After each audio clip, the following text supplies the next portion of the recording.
Do you have an idea for a novel that you'd like to write? Perhaps you have a unique skill that you want to teach the world, or you have an idea for a gripping story that hasn't been told elsewhere. A story where the reader of this book will come home after work, start turning pages, and before they know it, it's the late hours of the night. Maybe it's midnight, and they're looking at the book and they're like, I need to go to bed, but maybe just a few more pages. If that's you and you're trying to figure out how to get started on the path to becoming a published author and wondering about all the questions, all the roadblocks that you see in your mind that you can't find easy answers to, how do I get a publisher? How do I compare publishers? How do I get a contract? How do I review a contract? How are royalties determined? How are advances determined? Should I get an advance? How should I negotiate my royalty? How should I work with an editor? What tools should I use? What software should I write my book in? How should I market my book? How do I get it in front of the right audience? Then this video is for you. For those of you who aren't already aware, my name is Andrew Hoffman. I'm a software engineer, a security researcher, and a technical author based out of the Pacific Northwest. In 2020, I published this book, Web Application Security, Exploitation and Countermeasures for Modern Web Applications. It very rapidly became one of the best-selling application security books in the world, and since then has been translated into every major language, has been adopted by a number of the biggest cybersecurity firms worldwide as an educational material, and has been taken on by a number of Fortune 500 software companies as a material provided to engineering managers and software engineers to help them write more secure code. But this video is not a pitch for my book. This video is actually a distillation of all of the answers to questions I had when I decided I wanted to become a published author. These were questions that I couldn't find answers to on the web, and in my case, I had to go and I had to talk to people, I had to read blog posts, and sometimes I just had to figure it out on my own. And I think part of the reason that a lot of people want to write books but don't is because the process is so daunting. So in this video, I'm going to distill all of my learnings into just one video. And if you're interested in becoming a published author, watch it from start to finish, and you'll know every single thing you need to know to write a book, to get it published, to negotiate to the best of your ability on behalf of yourself against the publisher, to write a book that sells well, to work with your editor, and eventually, hopefully, to have a best-selling book on your hands. Let's get into it. So we start the journey many years ago. I was a software engineer, and I was working on a security tool. This tool was a groundbreaking tool that allowed you to run JavaScript from multiple developers in the same page in the browser and isolated the JavaScript that one developer had from the JavaScript of another developer. It was an isolation tool that should have been shipped with the browser, but wasn't. And a lot of companies had tried to build this before. Google tried with a project called Kaha, but eventually it became too much work and the project was shut down. Now the company I was working at had a very important reason to develop this tool, and that's because they had an app store that delivered JavaScript-based apps. So I had this tough task of working with a team that was building groundbreaking security technology. As an engineer, I was writing code, but due to the size of the team, I was also working as a security engineer. I was traveling, I was going to conferences, I was working with TC39 and ECMA International, the creators of the JavaScript programming language. I was working with WetWG and other specification boards that work with browser technology. And while I was writing code, I was learning so much about security. But as I was learning about security, I was learning it through the perspective of an observer. I was learning from my peers, but I didn't have any real education in security. I had my computer science degree and a lot of experience programming, and I recognized that I wanted to learn more about security, and eventually recognized that I wanted to transition my career into a security role. So I started looking for books on how I could do this, and I found a large number of application security books. And I bought every single one I could find, and I read every single one that I could find because reading is one of my preferred methods of learning. And I was really sad with the quality of application security books out there for a couple of reasons. I believe that prior to releasing my book, almost all application security books fell into three categories. One, they were outdated. They covered technology and processes that were relevant in 2002, 2004, 2008, but aren't relevant at all today. Two, and this is where about 80% of application security books fall, they taught application security from the perspective of using tools. And that was one of my biggest issues is, I found a number of books, in fact, some of them are on the shelf behind me, and these books would tell you, download Kali Linux, download this tool, aim the tool at a website, the tool will scan for cross-site scripting, the tool will attempt SQL injection. And most application security books teach from that perspective, and a lot of application security engineers worldwide actually use those tools as pretty much their entire job. The downside to that is if you rely on tooling, you may find vulnerabilities in an application, but you won't understand how those vulnerabilities work. You won't understand at a deep level how to mitigate those vulnerabilities. And if you're dealing with a language or framework that your tooling can't attack, that your tooling can't scan, all of a sudden the information in your head is worthless because you didn't learn what causes vulnerabilities in applications. You learned how to use a tool that does all of that for you. Finally, there were some books that were actually good, but these books were organized so poorly that if you're a software engineer and you want to transition to a security role, it's not even worth reading them. It's better to just keep Googling everything that you have a question about. Now, for an example, one of these books, I got to chapter 3 or 4, and there was a prerequisite material in that chapter. Now, that prerequisite material, that prerequisite knowledge hadn't been covered, but it would be covered in that book. And this is a very popular application security book. It was covered in like chapter 12.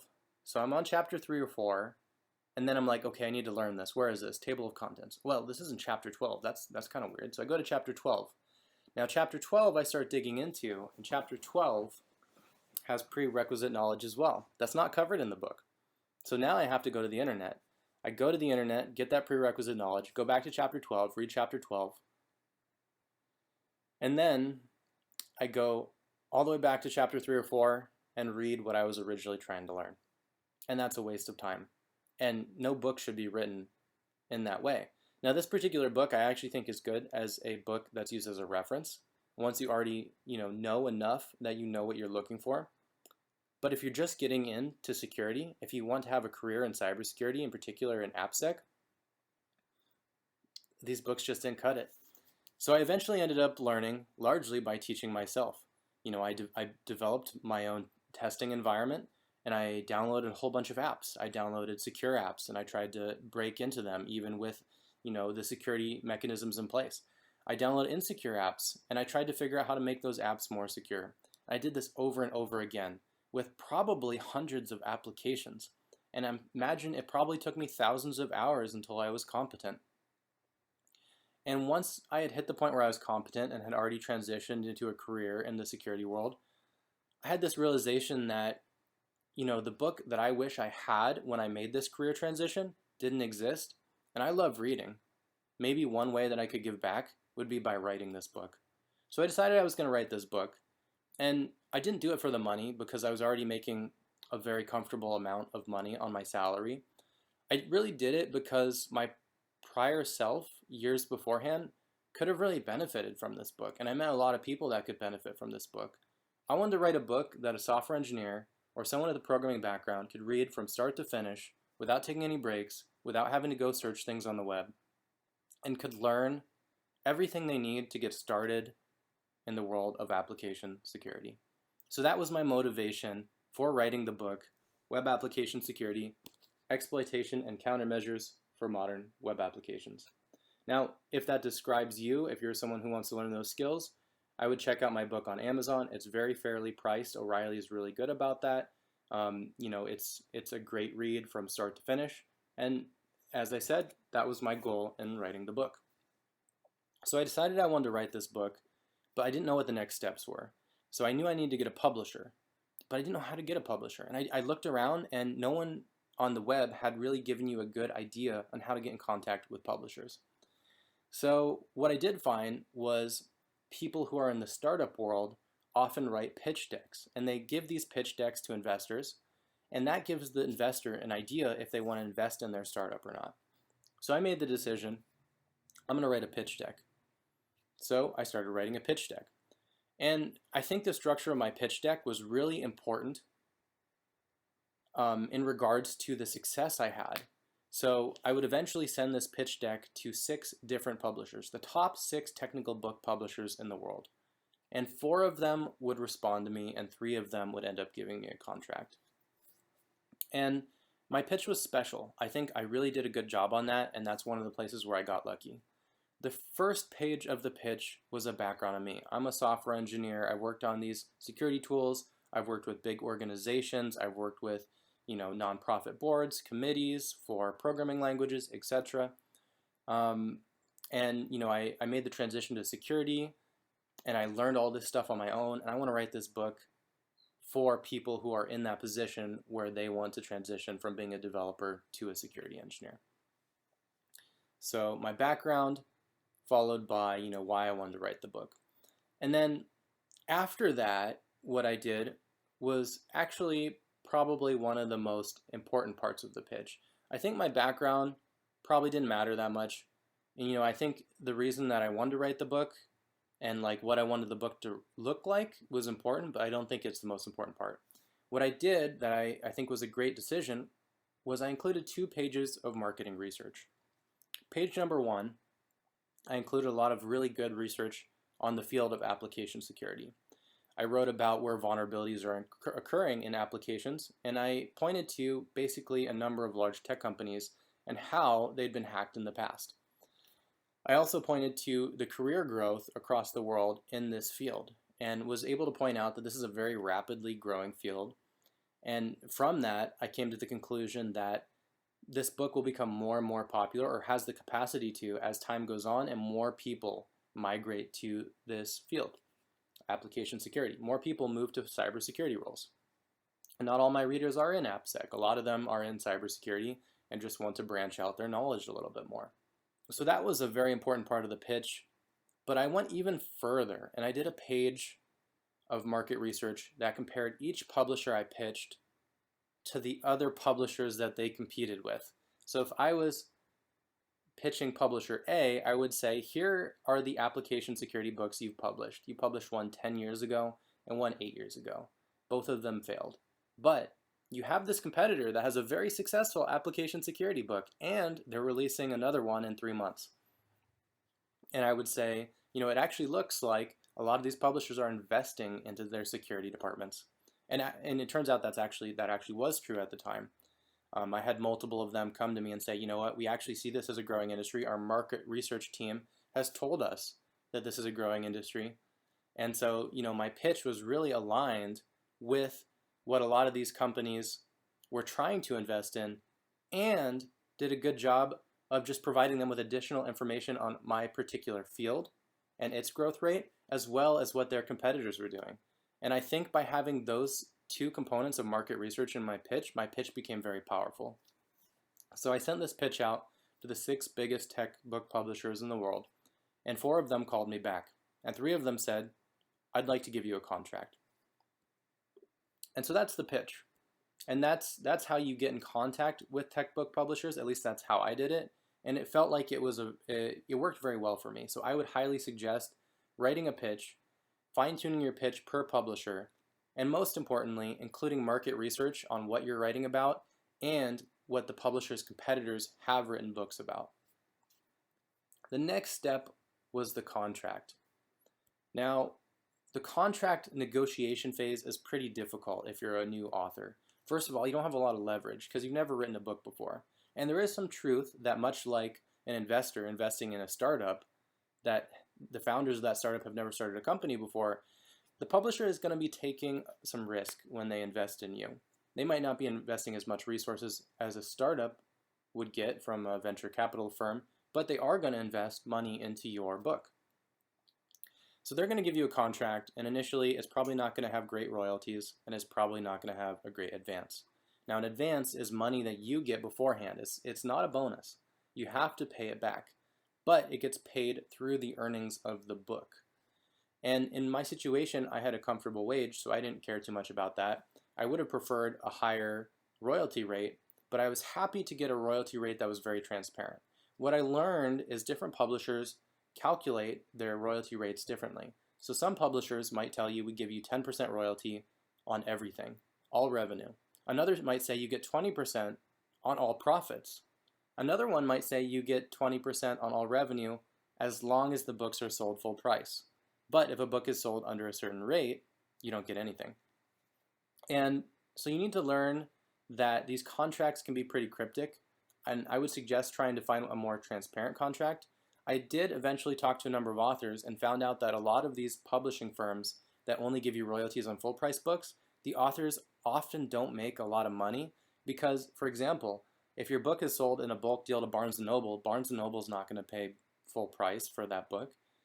Amazon, they're going to be running deals periodically if an event comes up that'll, spike the sales of your book. So you're not even going to get royalties on that sale. Furthermore, when it comes to having a royalty on a profit, you don't actually know all the expenses that the publisher is going to put into that book. And they're probably not even going to share all the expenses with you. So you're not getting a transparent deal if you go down a profit share route. Really what you want is a royalty on the revenue, the gross revenue. So luckily I found a really good publisher, one of the best tech book publishers in the USA, and they offered me a very transparent deal. They offered me a percentage of the revenues of my book, and I was very happy with that. And I ended up choosing O'Reilly Media because not only did they offer me a really transparent deal, but they also are very well known for publishing only really high quality, well-edited tech books. In fact, that's kind of their niche. Like if you want to learn a new tech skill, you get an O'Reilly book because they put a lot more into editing than a lot of the other tech book publishers, maybe every other tech book publisher. So eventually, I agreed on the royalty, I agreed on an advance, although that wasn't so important to me, and we went into the final steps of the negotiation process. Now, the publishers are going to ask as part of your contract that you have a tentative table of contents and page count in your contract. And I was very hesitant at first because that meant I had to write everything out front that I was going to write. Every chapter had to be detailed.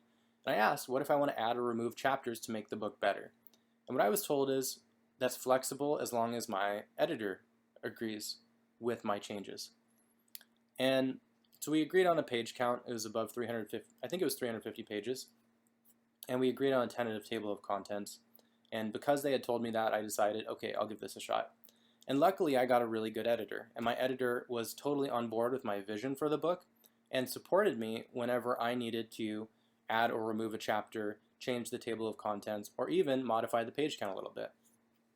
One of the unfortunate things about the publishing industry is because these contracts are more or less standardized, especially in tech book publishing, you end up with a lot of really low quality books. And what do I mean by that?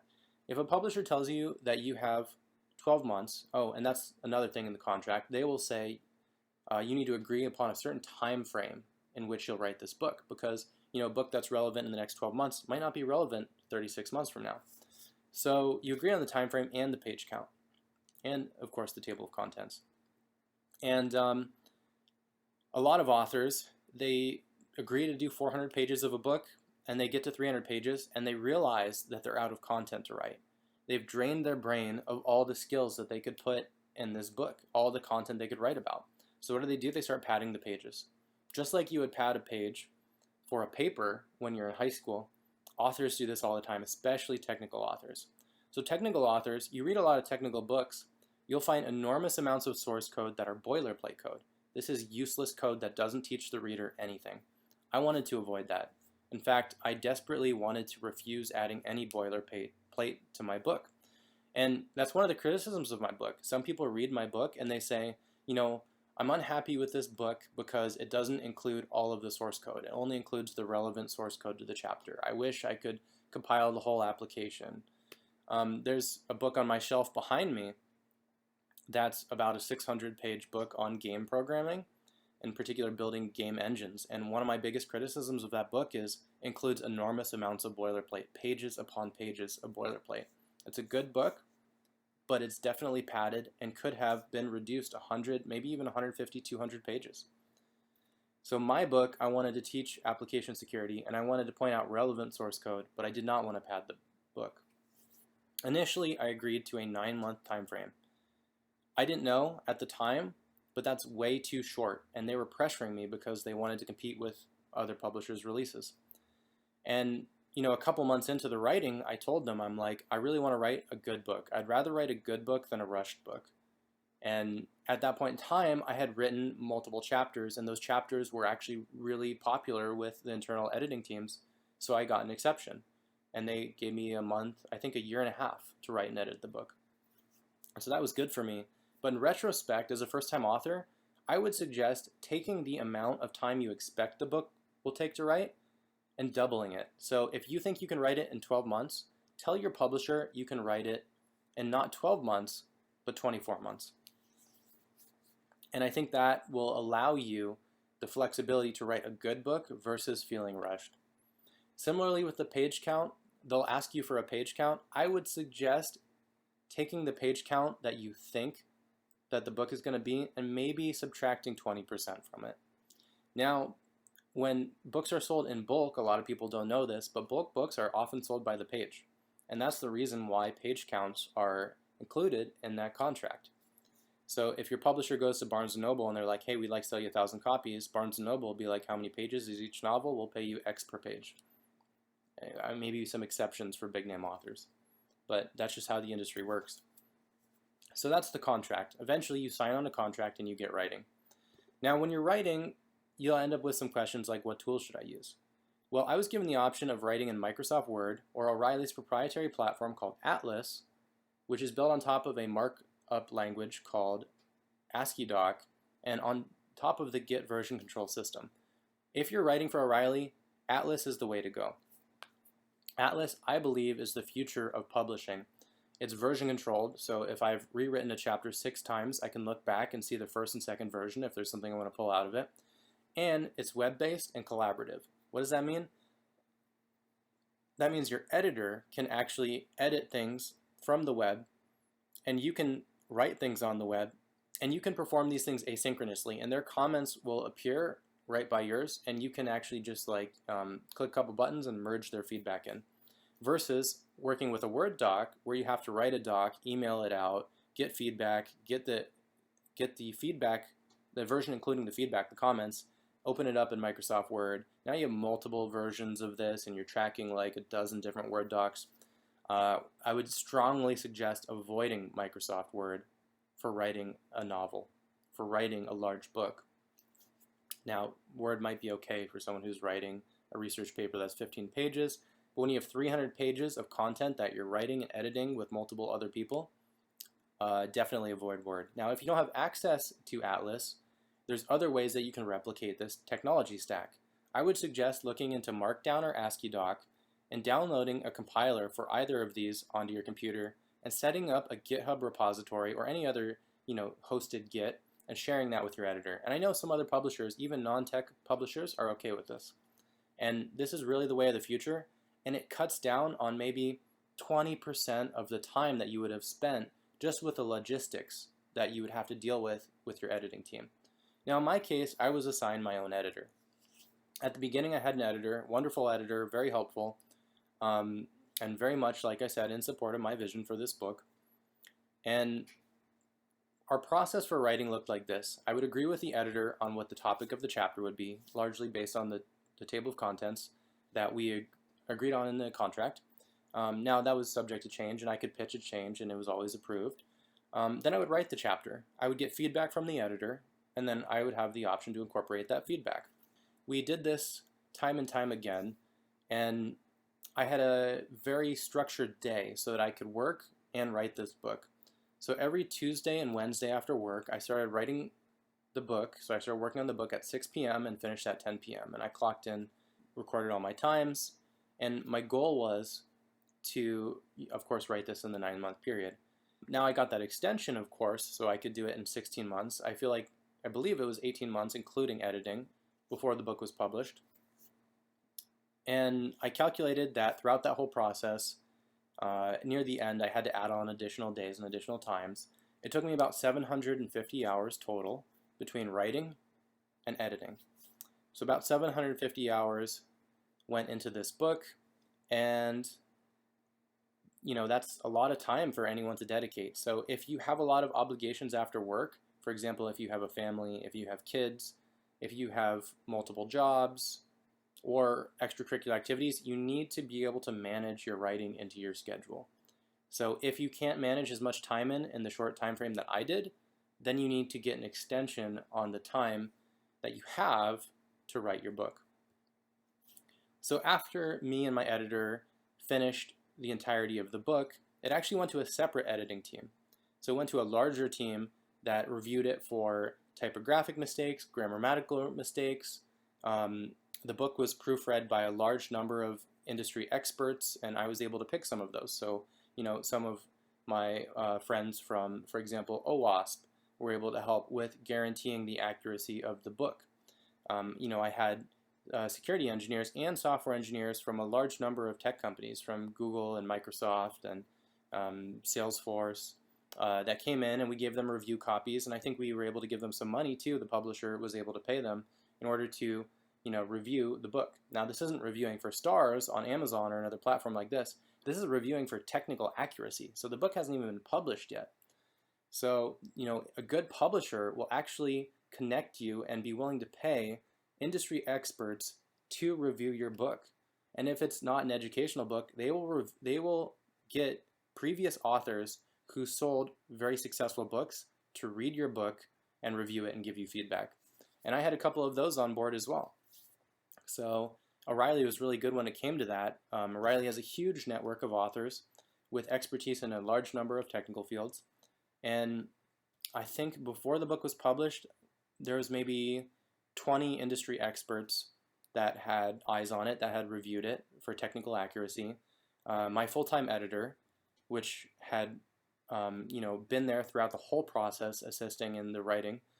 We had, I think, maybe 2 or 3 different editors and proofreaders. And, finally, there was a couple people down the line that assisted with getting it into the digital format and all the other formats that you can get my book in. So that's the writing process. And after that comes the marketing, distribution, and promotion process. One benefit of getting a good publisher is that publisher will distribute your book for you. So the logistics are all taken care of. They'll get it in like the big stores. They'll get it in Barnes & Noble. They'll get it in Borders. They'll get it in, even little mom and pop shops that are bookstores, especially ones that are like niche stores, technical bookstores, for example. And they'll put it on Amazon. They'll put it in Walmart, etc. So O'Reilly took care of a lot of the distribution, physically getting the books in the right places. However, promotion and marketing falls often on the author. Now, sometimes the publisher will help you out with that. In my case, O'Reilly was willing to get me tickets to a number of conferences so that I could promote my book and teach application security. The downside is, because my book was published in 2020, almost every technical conference was canceled due to the pandemic, due to COVID. So in my case, a lot of my outreach actually ended up just being through my peers, through my blog, etc., through social media. So a lot of it turned out to be online. And I didn't actually end up doing a ton of it. I had spent so much effort writing this book that you could read from start to finish and learn application security. By the time it was published, there were some chapters I had read over 30 times. I'd proofread over 30 times. So most of my effort had gone into building the best product that I could possibly build. And I think that was really good for its timing. I really do wish I could have promoted the book more. But later on, I was able to get in contact with some companies. And these companies were companies that either dealt in cybersecurity or were companies that built software products where security was essential. And rather than doing the traditional marketing route, some of these companies said, hey, we'll do a bulk deal with you. I'd like to buy a copy for every single software engineer in my company. Or I'd like to buy a copy for every consultant that, is at our cybersecurity consulting firm. And that ended up actually being, I think the majority of my sales, they're not actually on Amazon. They're through companies that want to educate their employees. And I know that's not true for every industry, but in my case, it turned out that that was, a good avenue for marketing and promoting my book was, introducing people at large corporations to my book and my vision and telling them, hey, I wrote this book for software engineers that want to learn about security. And the company would be like, oh, we have a lot of software engineers and we care about security, or we haven't invested in security, but we really want to, and they look at it and they're like, this could be a cheap way for us to improve the quality of security at our company. And, you connect them with your publisher, or that your publisher connects you with them, because the publishers, in my case, my publisher had a lot of connections and they were constantly connecting me with companies. This is how the book ultimately got promoted. I mean, you can even see examples of this if you look up Nginx Web Application Security. We did a big program with Nginx, allowing Nginx to distribute my book freely to all their customers, to help their customers know that Nginx cares about security, and also to help their customers just write more secure applications, since Nginx is a software platform and people build software on top of their platform. So that's my marketing.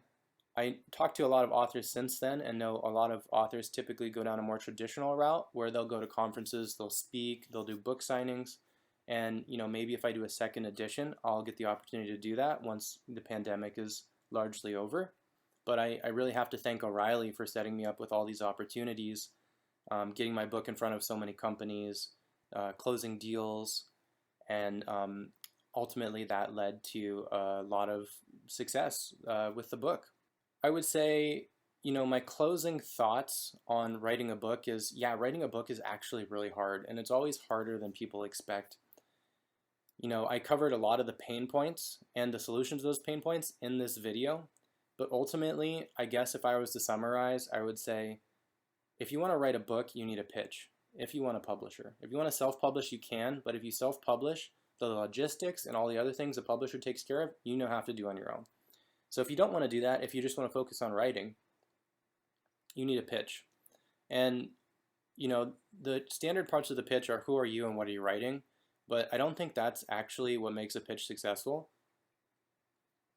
I believe that what made my pitch successful was the fact that I included market research on the industry, as well as market research on the competitors for each publisher that I was pitching, and what they were doing with these types of books and how those books were succeeding.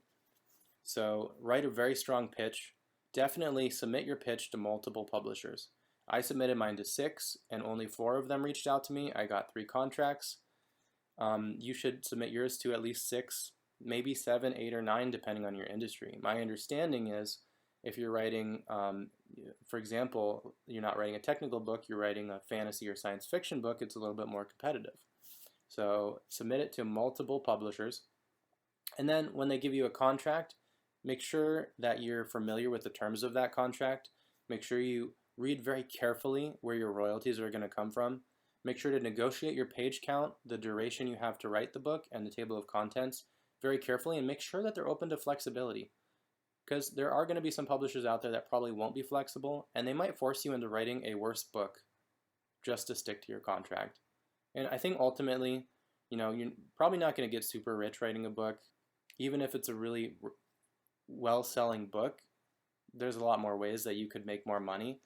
So I would say that you should, emphasize this is your book, make it the best book you possibly can, and tell the publisher that. Say, like, I don't want to compromise. I want to write what I want to write, and I want your help, and I want your editing, and I want you to publish and promote my book for me.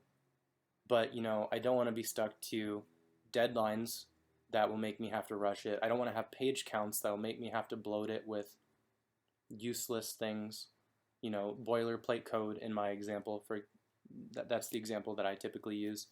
But yeah, you want to write a book. That's the book you want to write, and you want to do it to the best of your ability. Finally, when you're actually writing the book, I suggest using ASCII Doc, Markdown, and some type of version control. In my case, it was O'Reilly's Atlas platform. In your case, it could just be GitHub.